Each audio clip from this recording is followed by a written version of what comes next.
ই ধুইলা খাবাকে দেখেছি কেনে কি হয়েছে? আরে আর কইস না এই ধুইলা খাবাকে এক মাসে গেল তো দুটা 800-900 টাকা দামের বল দিয়েছি গ্যারান্টি বল গেলা তো ই কইছে কালকে টাকা দেবো আজ পর্যন্ত কোনো খবরই নাই।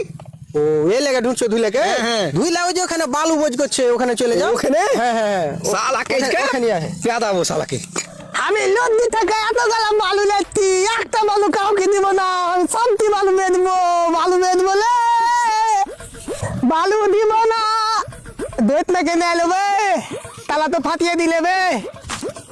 এই শালা ধুইলা খাপা কি বে এক মাসে আর তুই টাকা দিস না বে বলে বে তোর বলের টাকা তোর 5,000 বলবো। তাহলে 2 নম্বর বল বেঁধে তো আমার কাছে তোর তুই কি বললে দিলে বে? কি 2 নম্বর বলবে? তোর গুত্তি বেতি তালা হাড়ে তালা তোর বল ডালতি তোর বলের পুটকে দিয়ে ঘুমা করে মার দেবে। কথা না কিছু বলতে ধুমা মারা দেবে। তাহলে বল ডালতি কোনো ফ্যান চলে গেছে, ফ্যান জ্বলছে, বল চলে না। ই শালা তো তুই দেখ বাড়ি হাত হামালে হাত না খাপা টাকা মালাইতে টাকা গাতের ফল লাগিবে, টাকা গাত ভিগিয়ে দিবে, তোকে টাকা দিয়ে দিবি। ই শালা খাবার কাছে হাম মানুষ লইলি টাকা মালাইতে সালা 2 নম্বর বল দে হে। তোকে আজকের মধ্যে টাকা দিতে হবে বুঝলি দিলে।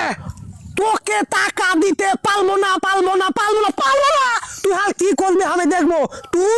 তুই হাকে 2 নম্বর বল দিতি, তোকে টাকা দিব না। তুই পারলে একটা ব্যাগ লে, এক ব্যাগ বালু গলালে তুললে তোকে বালু দিয়ে দিই, দা বালু দিয়ে তুল, দা তো তাড়ি তার বল, দা বালু দিব, যা থাকরে শালা ধুলু খেপা এই যে থানা গেল থানা থেকে তোর বালু সহ তোকে ধরে নিয়ে চলে যাবে। থাক মাগে মাগে বলু তোর বালু করতে গেছিলে মাগে।